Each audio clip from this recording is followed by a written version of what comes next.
Hi, Jason Ganal, GQue Barbecue. Breakfast is the most important meal of the day, and everybody loves tacos, and everybody loves brisket. So let's make a breakfast brisket taco. If that's something you want to see, it's coming up right now.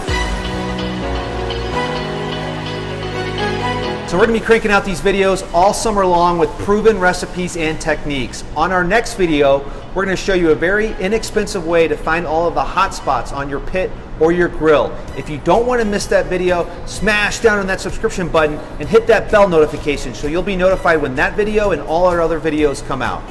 So the inspiration for this video is born out of what to do with leftover brisket. We recently shot a easiest way to make brisket video where I showed you how to cook brisket in around 5 hours without wrapping it, without trimming it, or using any temperature probes. If you'd like to see how we did that video, go ahead and click the iCard up above. So if you're not able to eat all of that wonderful brisket right after you cook it, what are you going to do with the leftovers? I love breakfast, I love tacos, so naturally a breakfast brisket taco would be the right choice here. However, we need a salsa that's really going to amp this taco up. I'm going to go to my main salsa man, James, for a recommendation. James, what do you think? Man, Jason, I think a Tomatillo Salsa is what it needs. So to get these breakfast brisket tacos going, the first thing I'm going to do is start a fire.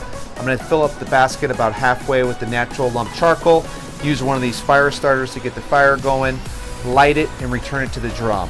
Sure, I can make this a lot easier and just do this in the kitchen on a skillet, but that's not what we do here because we like the flavor of live fire cooking. So I'm going to let the drum smoker come up to about 350 today, and once it does, I'm going to close down some of these vents about halfway so that the pit will hold its temperature. So now that the pit has come up to 350 degrees, I'm going to go ahead and put the bacon on and let that get going. Eggs cook best when they're cooked in pork fat. No one's going to argue that, so we need to go ahead and create some pork fat. I'm going to render off some bacon in the drum. Once it's cooked, we're going to reserve the bacon fat or pork fat from this and use that to fry our eggs in. Hey James, while we got this bacon going, why don't you show us how to make that Tomatillo Salsa? All right, so the first thing we're going to do is take our tomatillos and remove the husk from the outside. Once you do that, you'll feel a little stickiness on here. So what we want to do is take these tomatillos and just kind of rinse them off. And I'm just going to show you the rest of the ingredients that you're going to need to make this tomatillo sauce. So of course you have your tomatillos here. We got 3 cloves of garlic that we peeled up. Got about 1/4 of an onion. You got 3 to 5 Serrano Peppers. I've got 4 in here. I like it hot. If you do not care for the heat so much, or you're a little sensitive to the heat, just cut back on the Serrano Peppers. And we got about a handful of cilantro here that we're going to use. So you want to go ahead and start roasting these tomatillos. You could do this in your oven, in the broiler. I like to do it outside, quite honestly, on an open flame. However, it's a little bit rainy today, so we're going to do this inside, but it's going to be just as good, I assure you. We got our tomatillos. Take our Serrano Peppers, add that to the mix. Take our onion, put that in there, and our garlic. And we're just going to let all of this roast. We'll flip it throughout the cook. Make sure we get everything roasted each side. This should be good. All right, as you can see, the peppers and the tomatillos and onions are starting to brown up, which is perfect. Just want to make sure that we get some browning all the way around each of these, and then we'll pull them off. All right, the tomatillos, the onions, and all this is done, browning to my liking.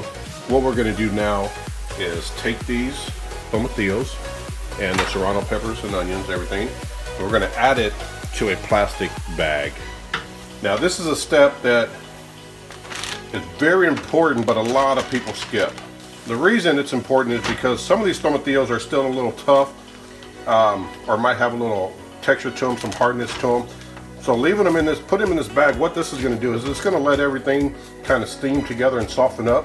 So that's going to make it a lot easier to smash in the molcajete.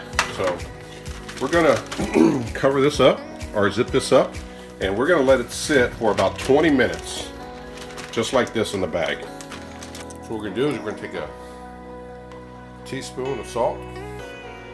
Next, we're going to add the garlic, and we're going to get this smashed up. Now you want that salt in there first, because that salt's going to help you smash up all the ingredients that we're going to put in there. All right, so we got this mixed, smushed up pretty good. Next, we're gonna add the onion and repeat the process. We're gonna get this smashed up really good. So we got the onion smashed up, onion and garlic.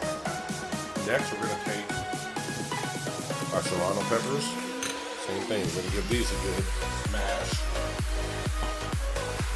Right at this point, we've got the onion, garlic, and Serrano Peppers minced up.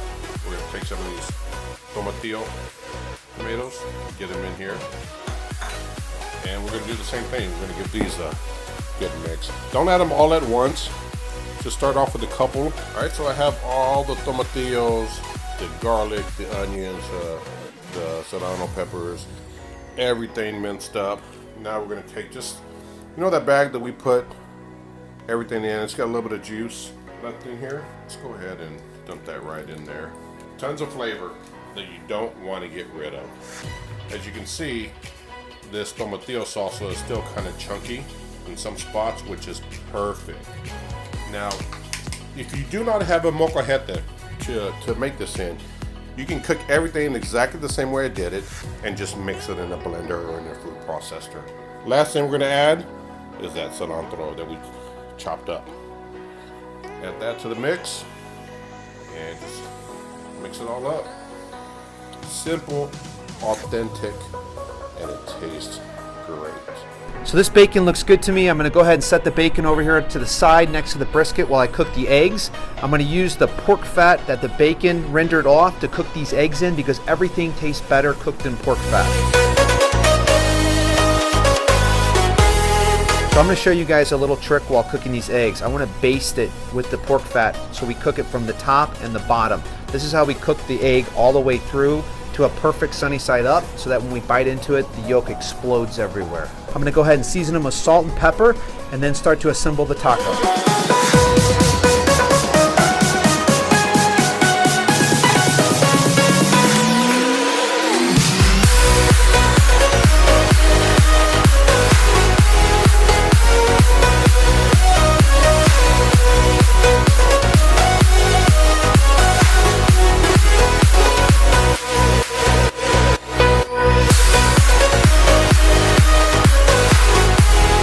Special guest taste tester today. We got Coach Hubbard, head coach of the Broomfield High School football team. Last year they got to the state championship game and fell short. However, this year, if he likes this brisket taco, he's going to win the state championship. That's right. What do you think? Sound good? That's our goal all the time. Awesome. So now for my favorite part, the taste test.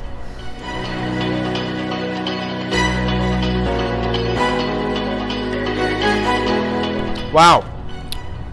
Absolutely fantastic. James, that tomatillo sauce was the perfect combination to good fatty brisket, to crispy bacon, and that egg, you can see it just exploded with yolk when I bit into it. Perfectly cooked egg, basting it from the top with the pork fat and from underneath. That little bit of salt and pepper carried the flavor all the way through the bite. Coach Hubbard, I thought that was fantastic. What did you think? Very juicy, great combination of flavors, and yeah, it's a perfect. Anything you would want on there? Anything you would do differently with that? Nope, I think it's good as it is. Is that everything you need to win a state championship this year? I hope so. Awesome. Well, guys, if that was good, if that's something you want to try, give us a thumbs up. Until next time, Jason Ganala, GQue Barbecue.